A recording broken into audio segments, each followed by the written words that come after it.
8월 25일 식스센스 시작합니다. 안녕하세요. 박지원입니다. 기존의 세영 아나운서, 어제는 이지연 아나운서, 오늘은 제가 진행을 하게 됐는데요. 이 테마주처럼 굉장히 빠르게 바뀌고 있어서 혼란스러우신 분들도 계실 겁니다. 너무 걱정 마시고요. 테마가 돌고 돌아서 다시 다음 주부터는 김세영 아나운서가 여러분들과 함께 한다는 점 말씀드리겠습니다. 그리고 오늘 하루 이제 맡은 만큼 최선을 다해서 좋은 정보 전해드리도록 하겠습니다.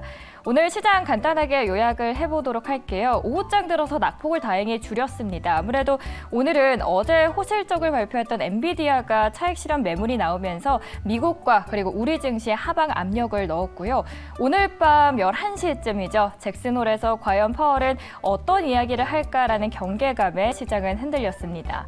미국 기술주를 중심으로 이제 하락을 하자 국내 반도체 등 업종도 내림세를 보였죠. 다만 코스닥은 2차 전지 그리고 바이오 관련주에 개인의 매수세가 유입되면서 장 초반 대비해서는 낙폭이 다소 축소가 되었습니다.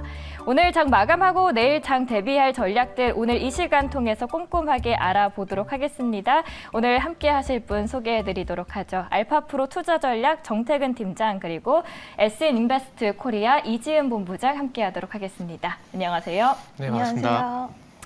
자, 오늘 저는 두 분 처음 뵀는데 잘 부탁드리도록 네, 하겠습니다. 잘 부탁드립니다. 잘 부탁드립니다, 팀장님. 네. 네. 자, 오늘 첫 번째 주제부터 열어보도록 할게요.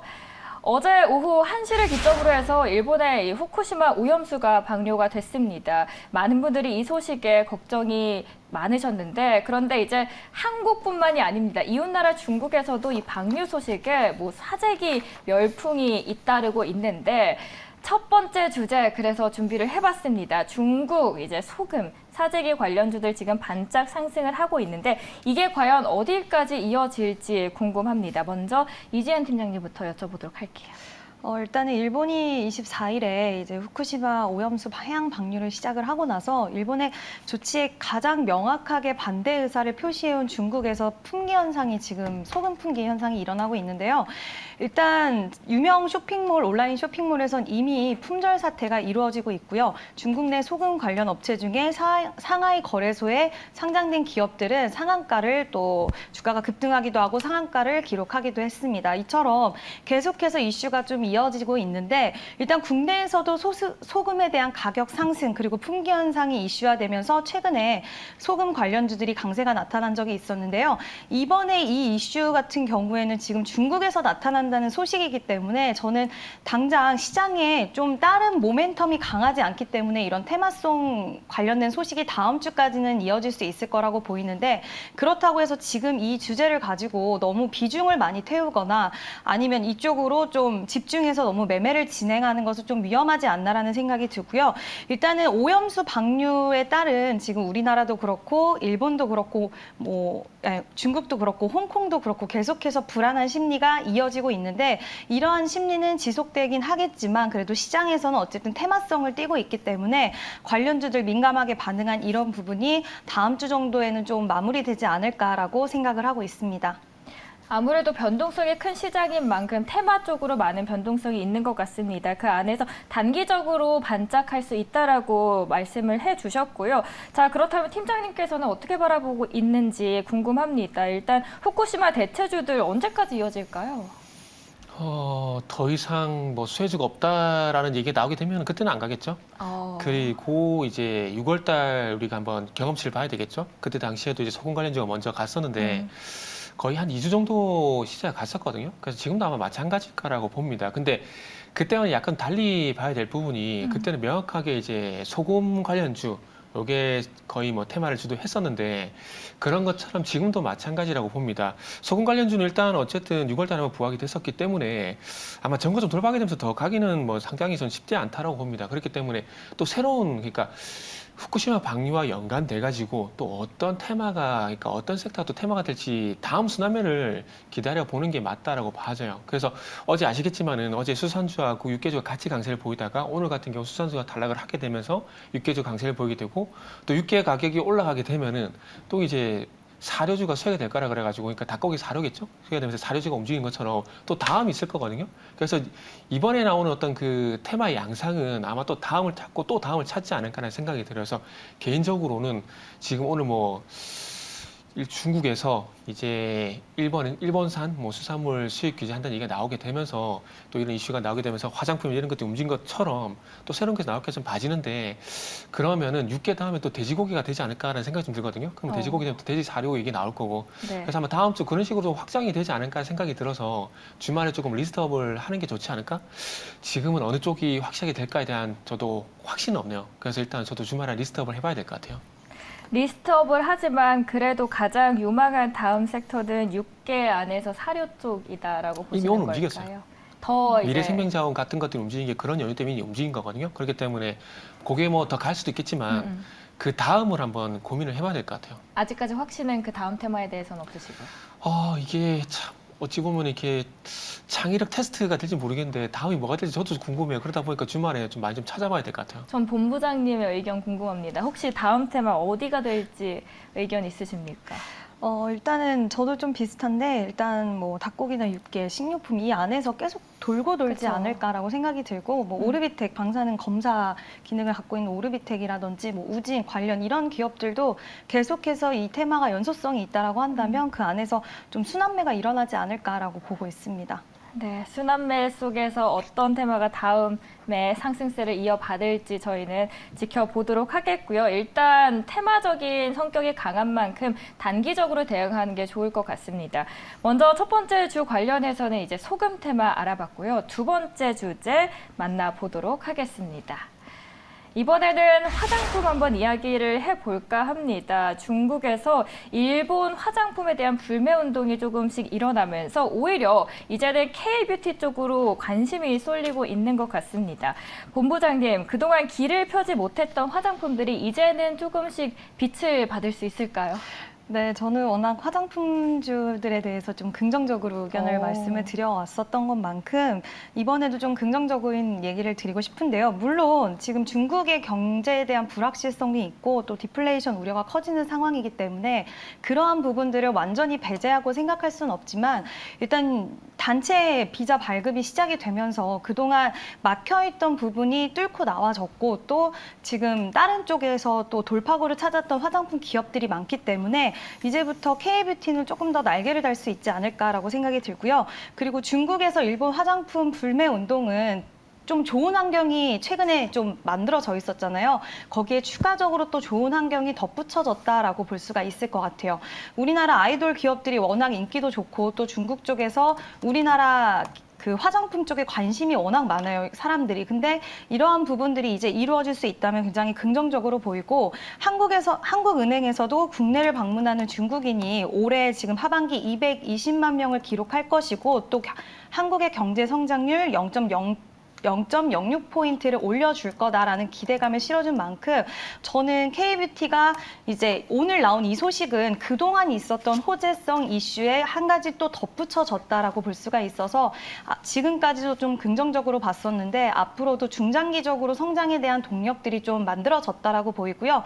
지난번에도 말씀드렸다시피 이 안에서 좀 실적적인 부분이 바탕이 되는 종목들을 좀 보시면 중장기적으로도 나쁘지 않다라는 의견 드리고 싶습니다. 미모의 비결이 그 화장품 안에서 같이 나왔군요. 네, 감사합니다. 왜 웃음이 터지셨습니까, 팀장님? 웃을 수 있잖아요. 그렇죠. 웃으잖아요. 동의하시는 거죠? 동의의 웃음이시죠? 네. 그렇다면 팀장님, 화장품 관심 많으십니까? 화장품 관심 많은데 화장품 관련주는 관심 없어요. 왜죠? 이번에 그 한국 관광이 재개가 되게 되면서 네. 화장품이 생각보다 강했을까요? 안 강했을까요? 라고 하게 되면은 그냥 제가 답할게요. 네. 안 강했어요. 어, 그러니까 무슨 얘기냐면은 일단 화장품 같은 경우는 일단 여전히 탈중국하는 기업을 봐야 된다고 생각을 하고 있거든요. 네. 그러니까 무슨 얘기냐면은 지금 이전에, 그러니까 이번에 한국 관광 재개 이전에 화장품들을 보게 되면은 뭐 CNC 인터내셔널, 아이패밀리 SC, 잉그로드랩 이런 종목들인데 이런 종목들의 공통점이 뭘까요? 탈중국을 하게 되면서 북미라든지 유럽 쪽으로 매출을 늘려나가는 회사들이거든요. 그리고 아무리 퍼시픽이라든지 LG생활건강이 아직까지도 주가가 그렇게 뭐 최근에 아무리 퍼시픽은 반등이 나왔습니다. 그런데 이 방금 말씀드린 중국생 화장품 대비해서 주가가 안 좋았던 이유는 탈중국을 못했기 때문에 그런 현상이 나온 겁니다. 그리고 물론 관광이 열렸기 때문에 화장품을 사는 분들은 계실 거예요. 그러나 이전에 리오프닝과 좀 달리 봐야 되는 부분들은 뭐냐면은 중국 내에서 화장품의 어떤 양상이 좀 바뀌었다는 거죠. 두 가지 측면에서. 그러니까 이제 중국도 가성비 좋은 화장품이 많다라는 점이 일단 첫 번째이고요. 그리고 두 번째는 중국 같은 경우는 이제 그 고차원화 그래가지고 애국 소비 운동이 있거든요. 그래서 화장품이 예전만큼 물론 중국 자국 내에서도 화장품이 많이 팔리긴 하지만은 예전보다는 많이 안 팔리고 이제 자국 내 상품을 많이 쓴다라는 겁니다. 그래서 그런 영향 때문에 화장품의 어떤 영향은 좀 제한적이라고 생각을 하고 있습니다. 그렇기 때문에 뭐 이런 뭐 불매 운동이 나온다고 하더라도 그래서 저는 큰 영향이 없다고 봐지고 그러다 보니까 여전히 이제 뭐 CNC 인터내셔널이라든지 그리고 뭐 잉글우드라든지 이런 종목들 보는 게 맞다고 봐집니다. 그리고 그게 또 근거를 또 제시하자면은 청담 글로벌이라는 종목이 이런 종목들이 왜 주가를 이렇게 강하지가 않을까요? 그런 종목들은 이제 중국의 온라인몰 이쪽으로 하고 있고 뷰티 스킨도 마찬가지거든요. 그런 종목들이 약한 이유가 방금 말씀드린 그런 트렌드, 그러니까 중국 내에서 어떤 화장품 트렌드가 소비 트렌드가 있기 때문에 그런 영향을 받고 있다고 봅니다. 그러다 보니까 저는 뭐 중국 소비자 같은 경우는 그래서 그동안 꾸준히 말씀드리고 있는 부분들이 뭐 카지노라든지 그리고 의류 관광이라든지 전 차라리 그쪽으로 보는 게 좀 더 낫다라고 봐집니다. 그런 애국 소비 운동이 있음에도 불구하고 거기서 비껴나갈 수 있는 부분들이 있기 때문에 전 차라리 그쪽으로 보는 게 낫지 않을까? 그리고 화장품을 보신다라면은 굳이 보신다라면은 조금 전에 말씀드린 탈중국 기업이라든지 아니면은 중국 기반으로 해가지고 뭐 컬러레이 정도, 뭐 그 정도는 봐도 된다라고 말씀드리고 싶네요. 그 리오프닝 관련해서 뭐 중국의 유입 유커들 관련해서 차별화 양상이 다소 나타나고 있는 건 맞는 것 같습니다. 뭐 화장품 쪽도 있고 말씀해주신 섹터 안에서 면세점이나 뭐 네. 관광이나 의료 쪽도 있는데 그럼 의료 쪽을 조금 더 유망하게 보시는 걸까요?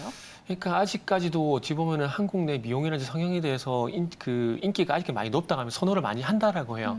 그리고 뭐 우리나라 정부 같은 경우도 지금 의료 관광 수요를 많이 끌어올려고 홍보도 적극적으로 하고 있거든요. 그래서 지금 올해 같은 경우도 의료 관광 같은 경우는 30만 명 정도 온다라고 합니다. 근데 이제 좀 많이 문화가 열린 상황들이기 때문에 아마 앞으로는 더 많아질 수가 있다라는 거죠. 그렇기 때문에 조금 중국 내에서 이게 반하는 감정은 아닌데 어쨌든 한국 제품보다는 중국 제품을 선호한다라는 거. 그건 좀 악재라고 봐야 되거든요. 근데 의료 관광이라든지 이런 부분들 같은 경우에 특히 뭐 치과 미백이라든지 그리고 미백이라든지 그리고 뭐 성형이라든지 그리고 한방 치료 그리고 거기다가 플러스 탈모 이런 부분은 아직 그 거부감이 없다 그러더라고요. 그래서 그런 부분들 쪽으로 다 보는 게 아니라 좀 압축시켜서 보면 좋겠다라는 의견이라고 생각하시면 될 것 같아요.